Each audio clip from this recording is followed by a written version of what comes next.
एक आग और इंडियन पॉलिटिक्स हमारे देश को 60 इयर्स पीछे धकेल दिया, जिसके बारे में कोई भी बात नहीं करता।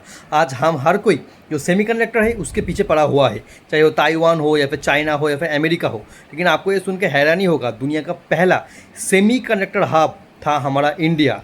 आप साल देख लीजिए, 1978 में हमारे पंजाब में एक कंपनी ओपन होता है जिसका नाम है सेमीकंडक्टर कॉम्प्लेक्स लिमिटेड, जहाँ पर हम लोग उस टाइम पे 800 नैनोमीटर का जो सेमीकंडक्टर है वो मैन्युफैक्चर करते थे, जो वर्ल्ड का टॉप क्लास ऑफ सेमीकंडक्टर था। एंड साल को याद रखना, 1978। उस टाइम पे ना तो ताइवान के पास था ना तो चाइना के पास था, उनके पास कोई कंपनी नहीं था। उस टाइम पे हमारे देश में एक सेमीकंडक्टर कंपनी ओपन होता है और जो वर्ल्ड में एक लीडिंग सेमीकंडक्टर कंपनी बन जाता है।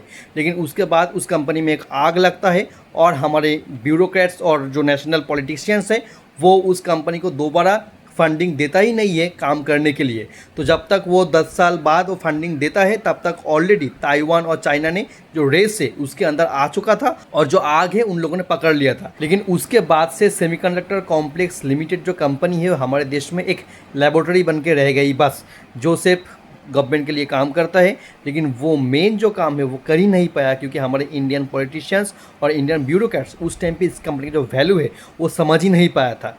और मोरारजी देसाई के टाइम पे वो कंपनी शुरू हुआ था जो एक पीएसयू सेक्टर था, और किसी और गवर्नमेंट के अंदर आके वो कंपनी ख़त्म हो गया। इसलिए कहते हैं कि हमारे इंडियन पॉलिटिशियन की वजह से हमारा देश कभी आगे जा ही नहीं सकता।